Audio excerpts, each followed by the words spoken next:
I was just coming home from this like summer lab work. I was doing physics at the time.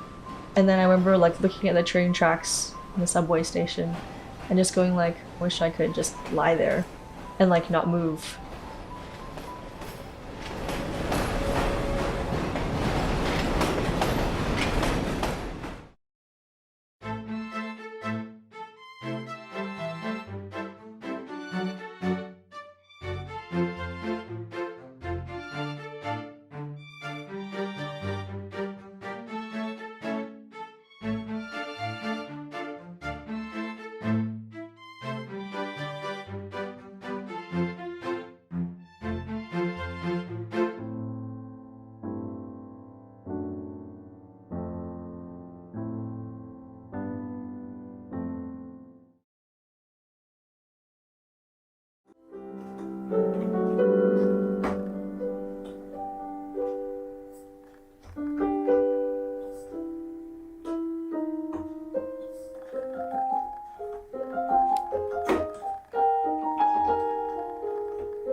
My name is Vivian Li, and I'm 24 years old.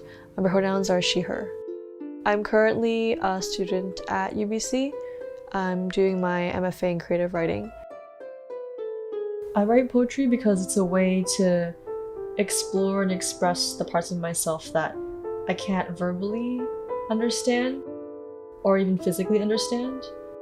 And I feel like conceptually that's how I can really make sense of this chaotic world. It makes me feel like I can, access all these different emotions, all these like worlds, and it means that I can find a way to stabilize myself even. Without it, I don't think I'd be who I am today or have the words to express how I'm feeling, or I don't know, I feel like a lot of things would be lost without it, so.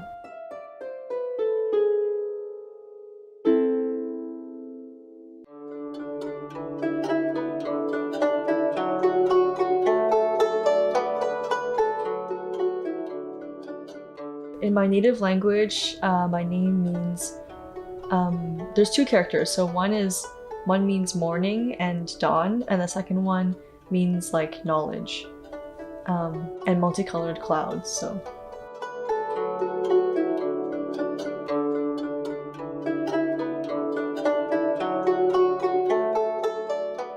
We immigrated when I was 5.5 years old from Guangzhou, China. And I don't have many memories of when I was a child.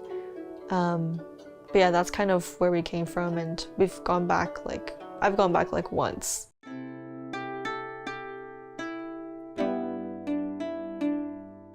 Home is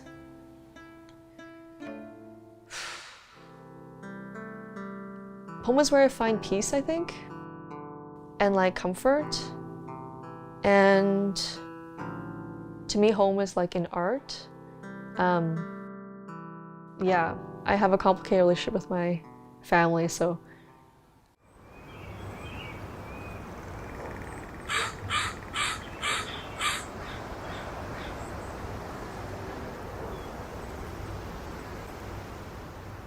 The day I collected my soul, the cranberries lost their innocence, whining on my doorknob in a search for something sweet.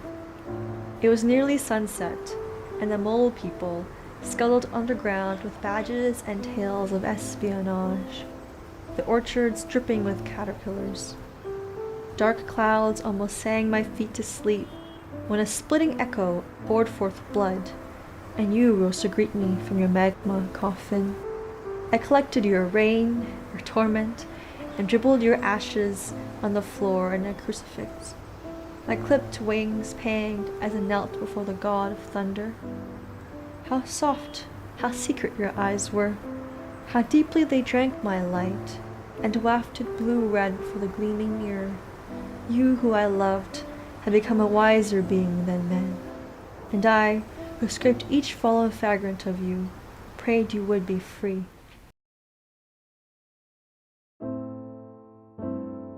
In middle school, people who I thought were my friends, I realized over time were talking about me behind my back and kind of making fun of me to my face.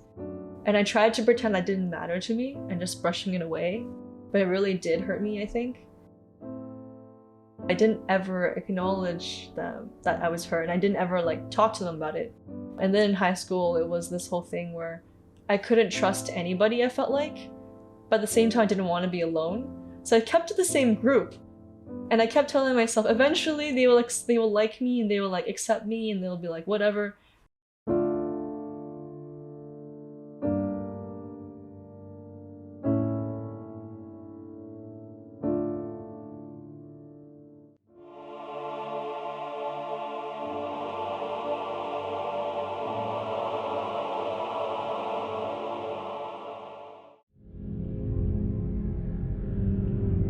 I've always struggled with feelings of depression and loneliness and alienation.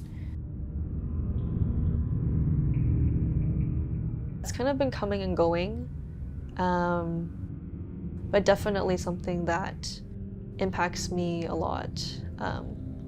Because some days in the past I would just wake up and I'd be like, I can't do anything, nothing matters. But then some days I'd be totally all over the place, doing this, doing that, very excited about different things. So, it was kind of tiring. Sometimes I was very tired because I wouldn't know when these emotions would come back. And it's it goes away, but then it comes back, when it goes away. And you're I don't know how long they last for, I don't know anything.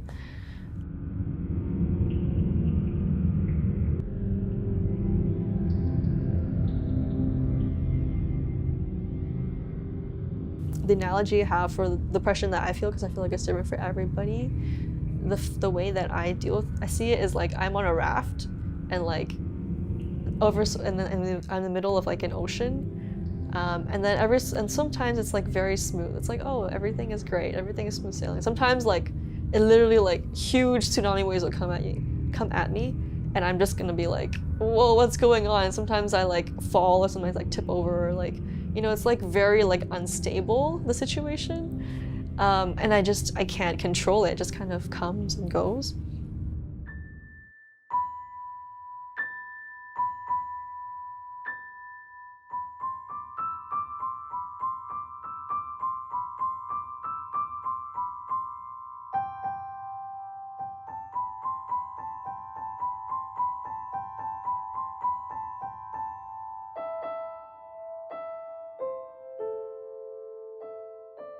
I definitely strangely don't want to sleep and want to sleep. My appetite, I really don't want to eat anything.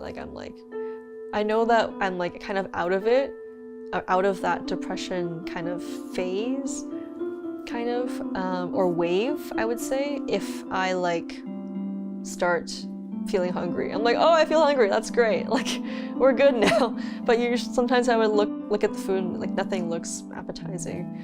And for sleep, I had developed this very bad habit of, because I felt so trapped, my parents would knock on my door and I'd be go away, they wouldn't leave me alone, and I just wanted to be left alone. And I did literally talk to nobody during high school about these emotions that I kept in myself. Upon hindsight, I should have done something, but I think I wasn't trusting anyone back then either. That I just have this bad habit of staying up late and watching shows, or trying to find some way of pretending that I'm not who I am. So I feel sometimes I also struggle right now with feeling disembodied, feeling I'm not part of this world. Sometimes I have to push myself back in.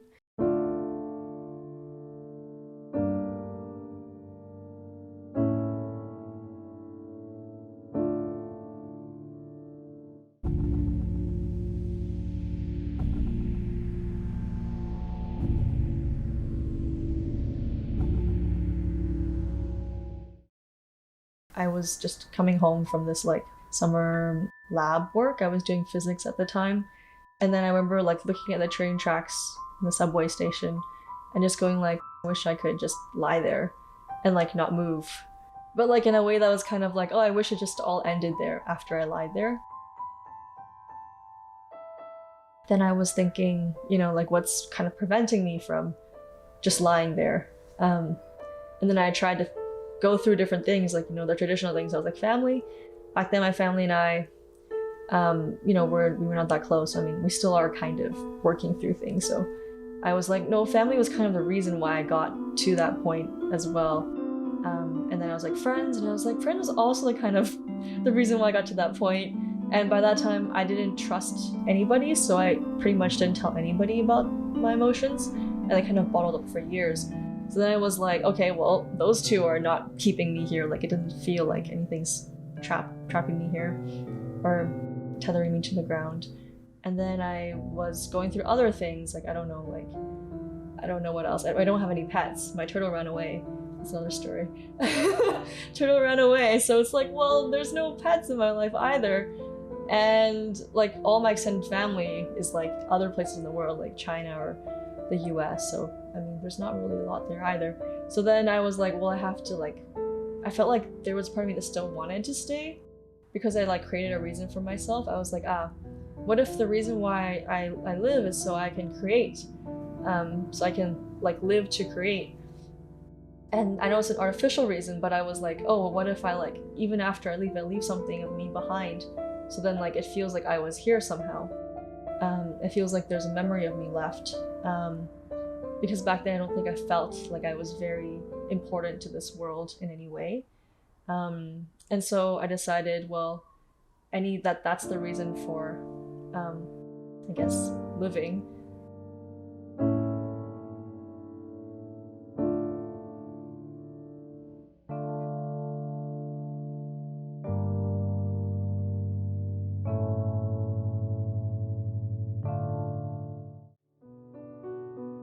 I think poetry helped me get out when I was feeling my lowest, in terms of the way it let me kind of write out all these negative and powerful emotions that were in me.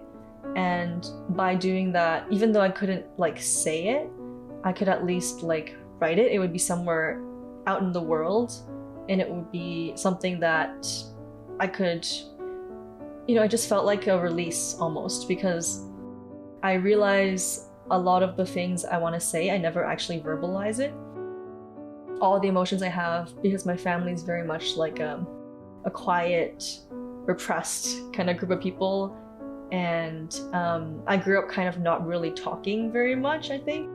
And I'm also, because my voice is like, I guess, softer, and I guess I'm used to like being a little bit ignored by people. I don't generally like verbalizing my thoughts or like taking up space in a room, something I struggle with a lot. That's why I feel like writing and poetry are so powerful for me, because they're just, I feel like that's how I really express myself.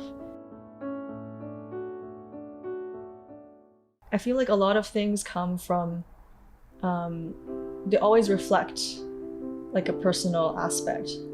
I feel like all these experiences we've had for every writer definitely changes the way we like see things and the way we notice things.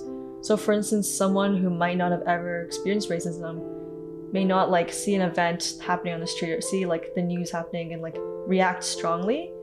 But for people who have, we would definitely see those events and go like, I see like that's what's happening in the world still. And then maybe like from that reflection, find something in it to write and like explore in fiction or like in poetry. And so I feel like, yeah, there's definitely an element to which every piece is could be both fictional and personal. And I feel like even a lot of essays, personal essays, could be like, have some element of fiction in it, because whenever we remember things, it's not always, you know, all our memories are not always, you know, true. And also every perspective has like different stories, multiple points of views. So if you ask someone else about the same event that happened, they're going to have a different perspective. And so I feel like that's why everything we write has a bit of fiction and also has a bit of like personal element to it as well.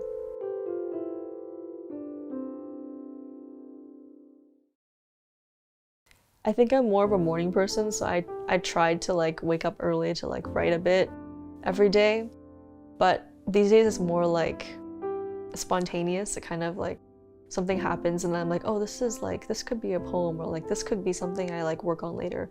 So I have like a little like notes idea thing where it's like poetry ideas ...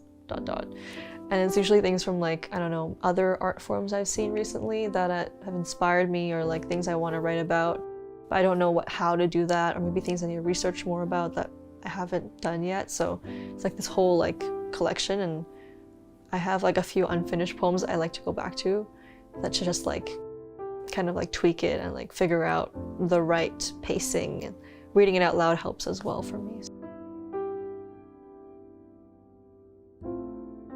I usually like free write it because I'm like, I don't want to like stop myself from like this free flow of thought and just like keep going even though I think the lines are like bad. I'm like, okay, I'm going to underline this line, I'm going to come back to it later. And then afterwards I kind of just spend a lot of time like really thinking about what it is I'm trying to say and like editing it down basically.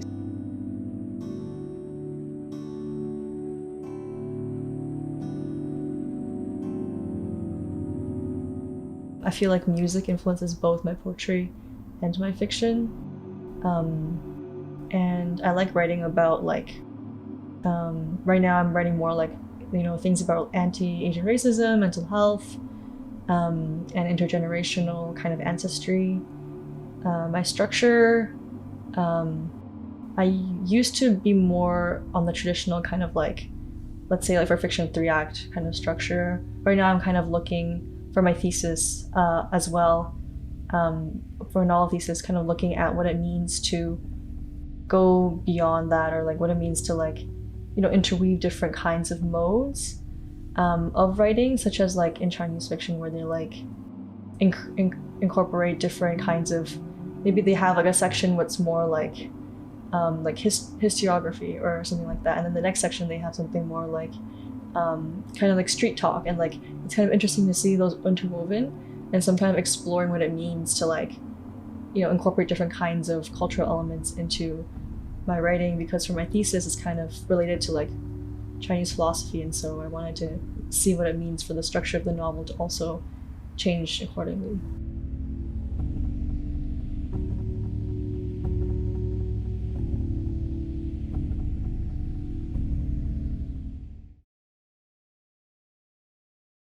In middle school, high school, like I stayed with the same people that didn't care about me, basically.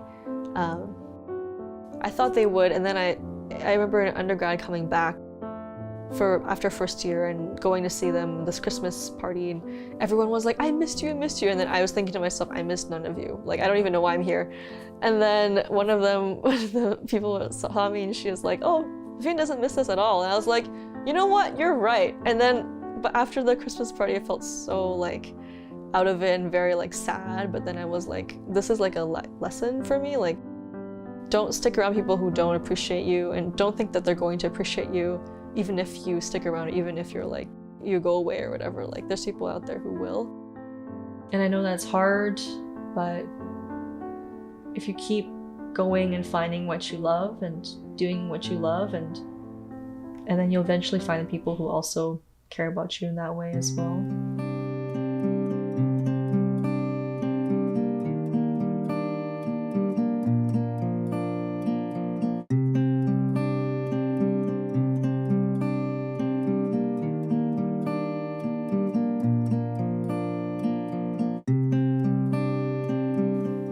Every time I'm like in those really sad, you know, depressed moods, I'm always kind of grateful coming out of it later on that I didn't end up doing anything, because I'm like, oh, then if I really did lie on the subway tracks, I wouldn't be here, and I wouldn't be able to experience all these like cool things. I wouldn't be able to see this, like maybe the Northern Lights or anything like that. So I'm grateful looking back that I didn't do those things. I'm also very grateful to the people who have kind of trusted and been on my side.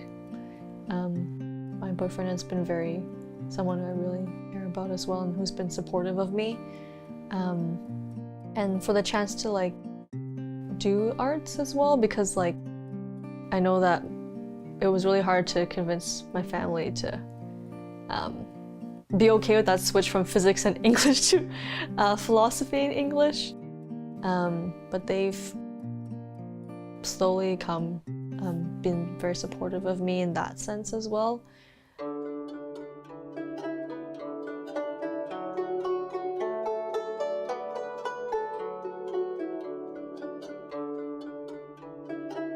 Some ways of self-care I take when I'm depressed. One example is, I think I've learned to just like let things go.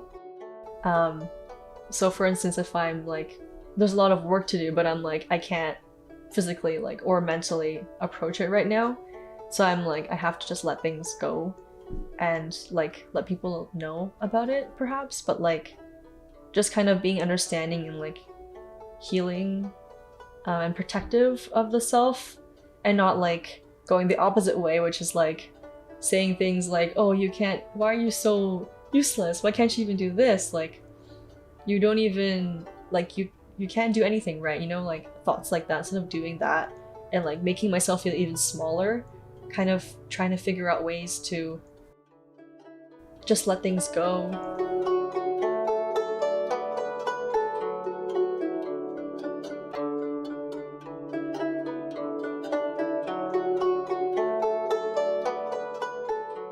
The advice I give someone whose friend or lover was going through depression is, I think just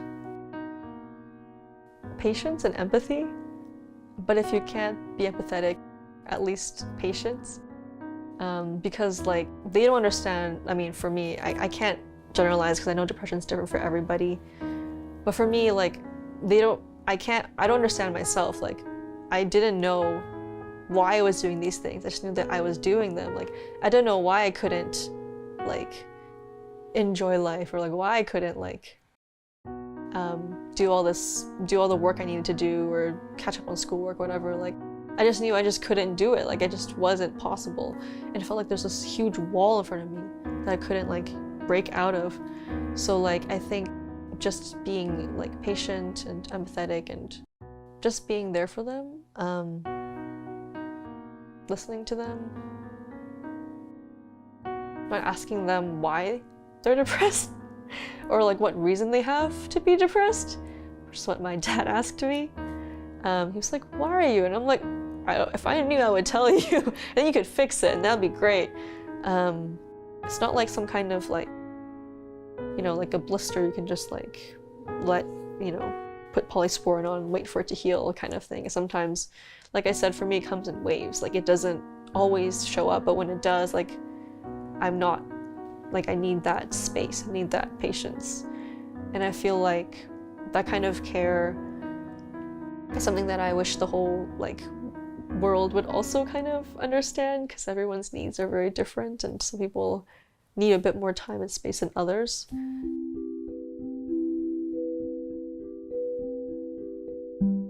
If you asked me what the most important thing was in life to me was like 1 or 2 years ago, I would have said like creation, art, because I was still like very much like set on that principle that I created for myself. I feel like now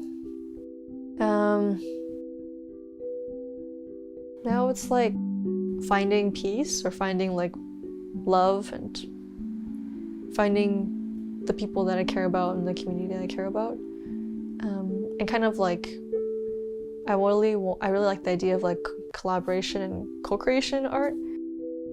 To the child who's wounded in the past, I would say, you know, you are loved and you are worth everything, even if you don't do anything, even if you don't do it right.